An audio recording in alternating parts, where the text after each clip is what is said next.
This is Hollywood. Matías Bombal with you. Sony Pictures Classics brings us a movie set in San Francisco in 1976, Diary of a Teenage Girl, in which Minnie, a diary recording girl, played by the round-faced Belle Powley, reaches her sexual awakening and fantasizes about her mother's lover, Monroe, played by Alexander Skarsgård. He's a man that spends much time at her home now that her mother is separated from her husband. She also has a younger sister, Gretel, played by Abigail Waite.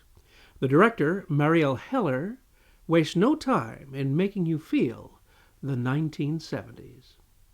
It feels so good to imagine that he might be thinking about me. Not that I love him or anything. I'm not stupid. You about ready to steady? No, I don't think I want to go. I'm already in my skivvies. It's 2-for-1 Tuesdays. We're gonna watch Little House on the Prairie. Yeah. No, come on. You promised. I know. I'm sorry, baby. Just for a couple of drinks. No. I need to get out. I will make it up to you, I promise. I'm sorry. Oh, come on. Why don't you take Minnie? What? Yeah. No. Minnie will go. Won't you, Min? She doesn't want to go. Yeah, I do. Where? See, told you.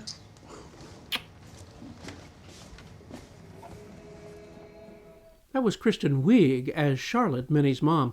I've never liked Miss Wiig in feature films. That is, until now, when I think that she gives a performance worthy of a Best Supporting Actress nomination. She's fantastic in this.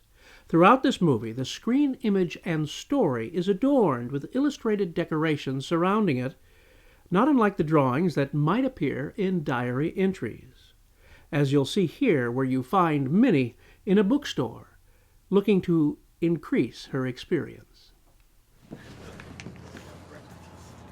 That's Aileen Kaminsky, man. She's good.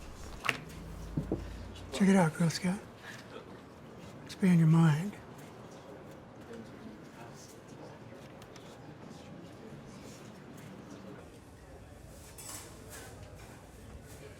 I've decided Aileen Kaminsky is my favorite cartoonist. She must be beautiful and work all the time at a little drawing table with Arkram nearby at his drawing table. And they discuss their drawings and their pens.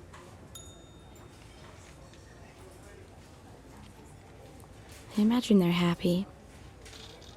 I wish I knew someone who was happy. At several times, these introspective voiceovers with added animated additions to the live action color the screen as entertainingly as the straight dialogue scenes. Although there is comedy, the movie presents the awkward triangle that soon develops between a mother and daughter, both sharing the same man. The director throws in the very carefree world of the 1970s in San Francisco, with drugs and a cultural shift that had captured the public imagination at that time. For young people, this is a novelty, to yearn for that era as it seems so cool. But to me, who grew up at that time across the bay in Berkeley, it holds no romance whatsoever. The obvious prop elements establish the era, from cassette machines to a gigantic boxy television remote in one scene. I remember that a TV remote in that era was an extremely expensive option and seemed perhaps a little beyond the means of our family as depicted in this story. One detail that was quite good were the automobiles, which looked perfectly authentic for the period and not too clean-looking. The photography by Brandon Trost matched the mood and cinematography styles of that era with amber sunshine and murky brown tones, perfectly making the story ring true to the period depicted. There was one historically accurate touch where it shows the Rocky Horror Picture Show at the Victoria Theater in San Francisco's Mission District. During that period, the original Rocky Horror Picture Show, not the movie, but the stage show, was still playing in live performances at that very theater, which still stands today. Miss Powley is singular in her personality and carries this movie with difficult and very human situations very well, although for me it seemed a bit long as the stories of her sexual adventures mounted. The real revelation here is Miss Wiig, as I've never seen her, and I loved her in this movie. Worth seeing, but not for everyone. The Motion Picture Association of America has given this an R rating.